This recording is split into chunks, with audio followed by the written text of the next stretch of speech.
Now, I wrapped up my oxalic acid vaporization treatments. And I do have some feed on the colonies. I want to know the status of each colony. How the queens look, if they are queen right, do I need a queen? Right now is super important because August 2nd, I need to make sure that these colonies are all queen right so that when we're getting closer to the fall, these colonies have what they need to build up their winter population. You heard that right. Right now, I need to make sure that they're set up for their winter population. Now, when I go through all of these colonies, my plan is this. I need to go through, assess the brood nest, and then I am also going to go through, and I've got my easy check, I've got my mite wash. I'm going to check my mite counts on several of these colonies. That way I'll know where they are at as far as their mite load. It's very key to know that level so that I know what direction I need to go. So, very first colony, we're going to start on the end here. We're going to go down this row, check everything out, and then we're going to go into the front row. So, let's dig into this first colony here. Let's see what we find. Well, these girls were hungry. They took everything that was in the bucket. Now, in case you were wondering, you might be thinking, well, why do you have supers on and then you had syrup? I did have a question. The reason is, well, if I have a colony that's going to fill this box out, I'm going to know that I fed syrup with this box. So when I do put supers on for the fall flow, I'm going to take these off and store them. So anything that's in these frames, that's going to be winter food for some of my colonies if they need it.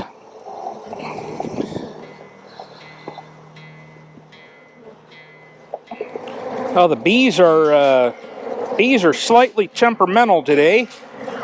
I can see.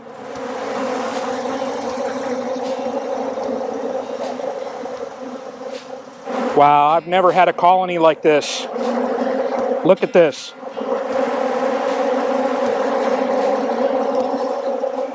Wow, is that colony hot? So I'll tell you what, I am going to get a new queen for that colony right there. I will not tolerate a colony that is hot like this. I have had some temperamental bees, but to open them up and have them all over the camera, me, everything like that, I just cannot have that. So this colony here, I definitely am going to have to do something with. Now, I did get a sample of bees out of there to do a mite wash. We'll see what we find. Mite count is 3. Wow, that colony was hot. Like I said, I'm going to have to replace the queen in there. I will not work colonies that are like that. I even had the old banana smell. So, I mean, that colony was exceptionally hot. Now, this colony here, so I do, like I said, I do apologize. The residual bees that are there are from that one down on that end. And you can see the difference in behavior. Those other ones were right at me. These ones here are a little more mellow. I'm just going through, I want to just look at my brood pattern. I want to see where my queen is. It's a good brood pattern there. And these colonies are just...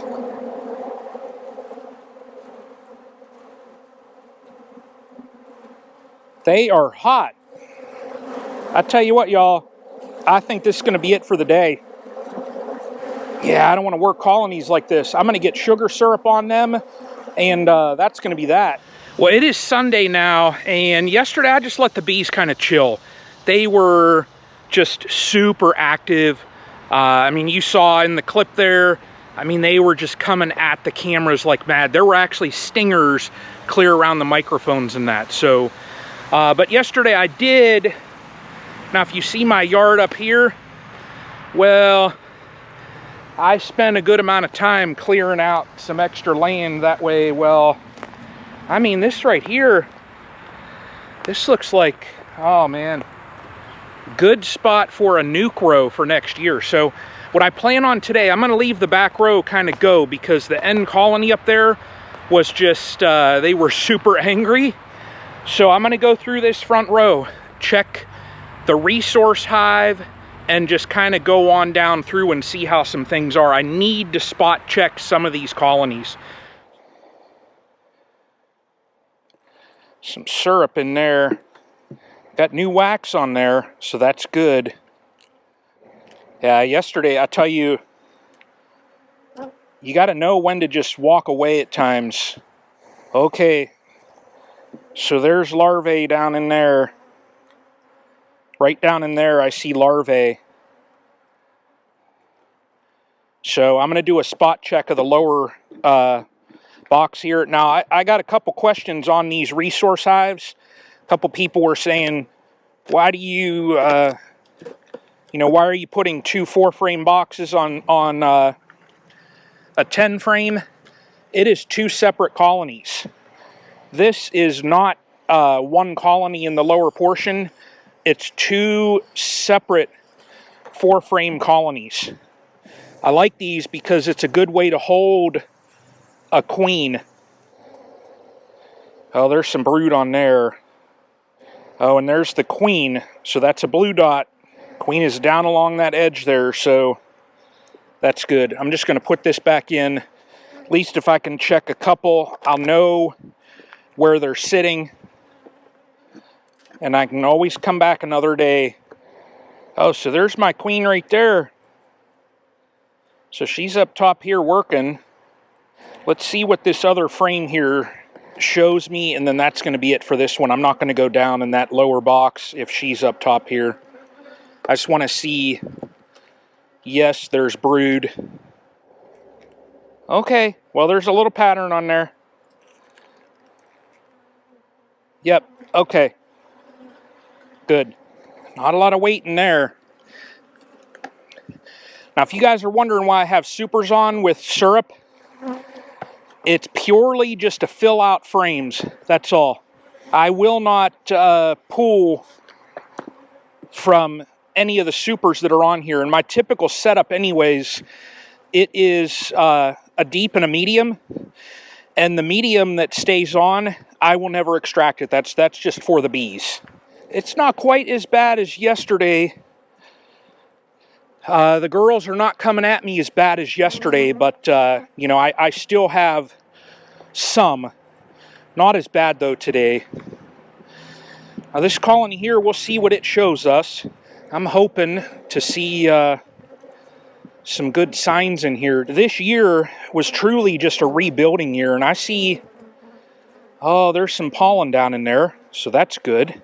There's the queen, nice big queen on there, brood there, so it's getting closed back up. Got to be very fast just because I do not want, and I can just tell the energy in the air right now is just very stressed. You can hear it.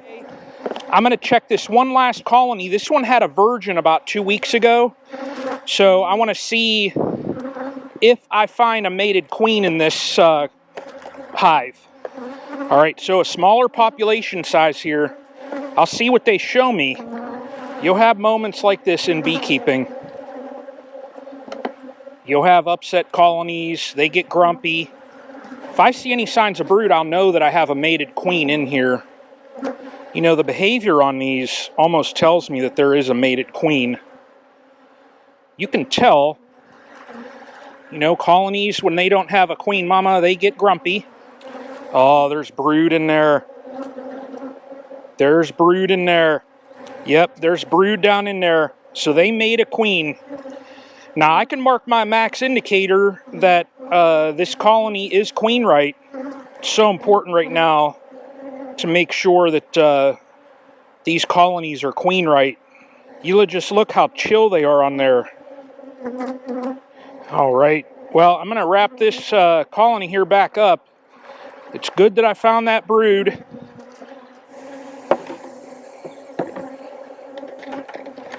So I apologize again for the bees. They are just very grumpy right now, but I did find some good signs. Now there is, in this front row, everything is queen right. Now, I didn't check the bee tech colony, but the last time I was in there, I did find a queen, so I'm just letting it go. As you see, the girls are very worked up. They are going at the buckets. You see this here. They're going at the buckets. We are in a dearth. That is what that means. This colony here, You see this bucket? I have an entrance reducer on that colony. So it's just the bees are angry. They're hungry. I'm letting them go. So throughout the week, I'll kind of see how things go. And if I can check them more, I will. But, you know, sometimes, like I said, as a beekeeper, you need to know when to stop. And yesterday I stopped. Today I was able to get a little bit more work done. I'm stopping though. So like I always say though, until the next one.